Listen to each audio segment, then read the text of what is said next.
What can you tell us about the mission of your organization? The Journey Home was, we are here to help end homelessness in the Greater Hartford and Greater New Britain region. But the way that we do it is we do it through system change work. So what we do is we support all of the housing and shelter providers in the region, and we make sure that their system is working well. And so we provide training, data, technical support, oversight. We convene all of the meetings that need to happen. And so because of our work, we've been able to streamline the homeless system. For years, it was very scattered. Everybody was working in their own silos. And when we came along, what we did was we helped bring everybody together, put all of the players at the same table, and start to talk about how we can create one entry point into homelessness and one exit point from homelessness into housing. So we manage and coordinate all of that. So we're essentially a backbone agency for all of the housing. For all these other agencies. Kind of an umbrella that provides logistical support and broader strategy. Right.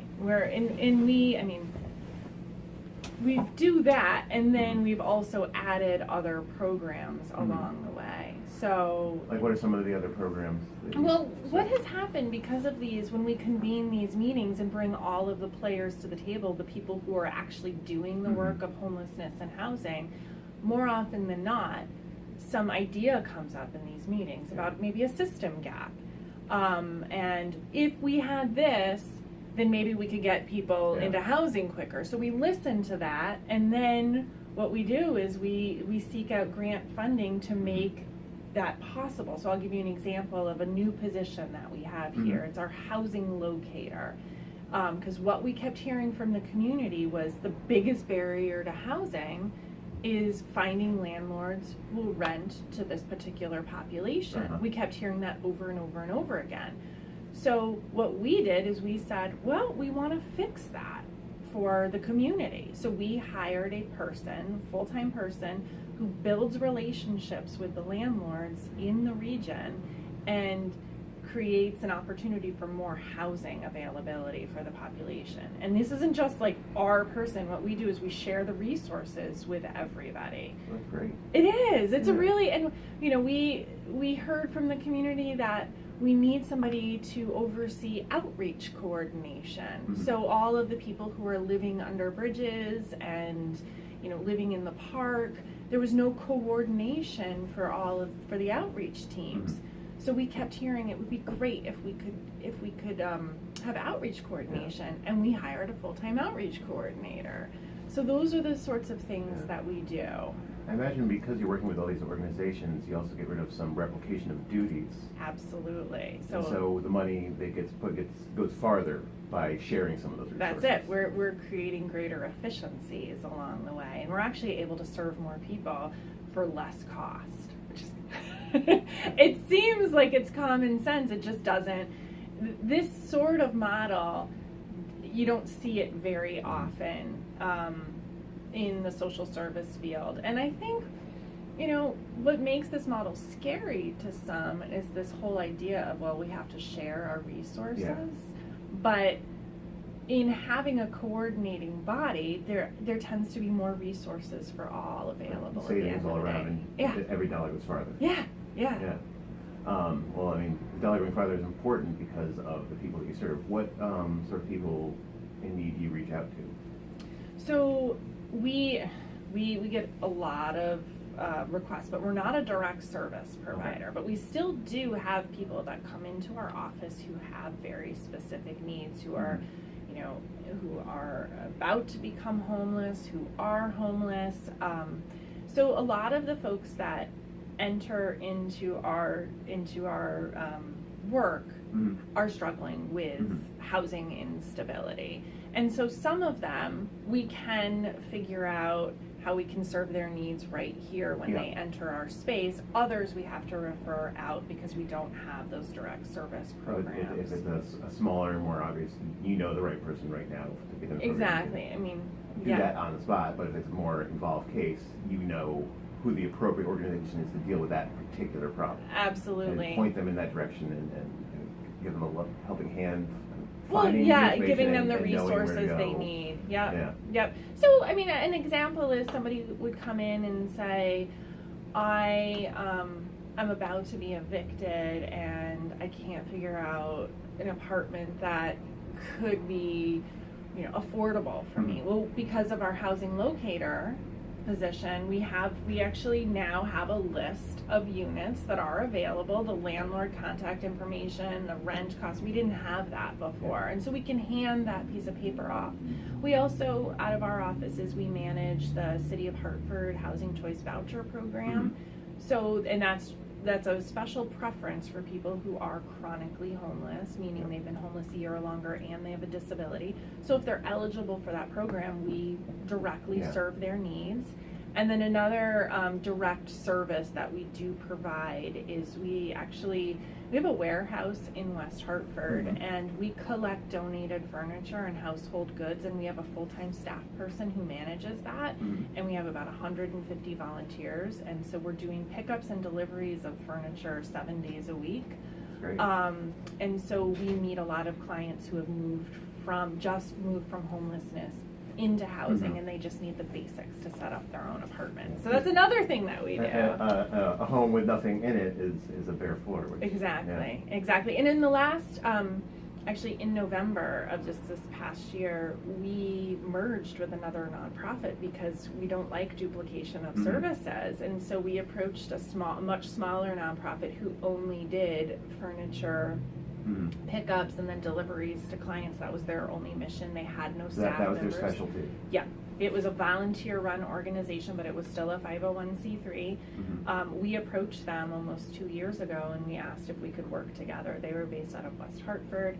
They were fully accepting of the idea to work together, and then it morphed into, you know what, maybe we should merge, and with the merger we can become stronger together. And over time what has happened is we've been able to have 30% more deliveries to clients, 30% more pickups from donors. So and the smaller organization working with you, now becoming one, has increased their ability to... Our ability, because they're now, they ended up shutting their doors and coming in once we acquired them, essentially. But 3 of their board members came onto our board, and it's very expertise and experience gave them a larger organization to reach more people and help more people. Exactly. And what we did is we took what we had and they took what they had, and we were actually each missing. So I had a full-time staff person. They didn't have a staff person. They had a truck and a warehouse. I didn't have a truck and a warehouse. So we combined our resources, and the 3 things that you actually need to make this program work, we had it together. Collectively, you accomplished your goals. What can you tell me about the history of your organization, and also how you work with the town governments in your area? So we were actually a vision of the City of Hartford. In 2004, there was the 10-year plan to end homelessness. It was a commission, and they wrote this 10-year plan under Mayor Eddie Perez of the City of Hartford. Once the plan was written, there was a decision that was made. Do we just stick this plan on a shelf, or do we implement it? And so they chose to implement it, and the implementation became the start of this nonprofit journey home. So we officially opened our doors in December of 2007 with a half-time staff person, but a very, very, very involved board of directors. And we actually, our first offices were in the Capital Region Council of Governments next door. We had a cubicle in there. And I was like, and we just moved out of Capital Region of Prague probably 4 years ago. So we stayed there and for 8 years for a while. And we were very, very small. The growth has only happened in the last 3 years. We had a lot of AmeriCorps Vista volunteers supporting our work because it was how we could afford to do it. And at the most 2, maybe 3 staff members at a time. We've now grown to 14 staff members, and we have our own offices. But we came out of a vision, and the vision was ending chronic homelessness. And it took us a long time to build that system. And once we built the system and people saw that what we could do was achievable, I think that's when the growth happened, and we were able to start to, track data and see real progress. And, since March of 2015, we have found homes for over 700 people. So you really laid the groundwork first, did your homework, and got good at what you're doing, and now it's paying dividends. Yep. We are very, very involved with the city of Hartford. I mean, we're, I'd say, daily contact with the city of Hartford. We're trying to expand to other municipalities. It's been a little bit more challenging. I'd say, Manchester, we just applied for grant funding through the city of Manchester, town of Manchester. We've worked a little bit with East Hartford. Windsor Locks has been a fiscal supporter of ours for years because of the airport. A lot of folks who are experiencing homelessness, and this happened more frequently a few years ago, but they would take the bus up to the airport, and the last bus up and the first bus in the morning they'd take back down to Hartford. So they hang out at the airport over there? Because it was public. Public and warm. So we would never even think of that. We would have, this was probably 4 years ago when we did the homeless census count. We sent a team up there and we found about 40 people sleeping up there because it was warm. There's TV, there's bathrooms, and they can take the Bradley Flyer up there, the last bus up, and they get on the first bus in the morning. Wow. Yeah, so the Windsor Locks was very supportive of our efforts, and they continue to support us. What are you looking forward to at the CCM Charity Triple Crown? I think, the biggest thing for us is, we love community partnerships. That's really what we're all about. That's our whole mission. And so it's another opportunity to work collaboratively and with other organizations. So that's exciting. And I think the visibility is really important.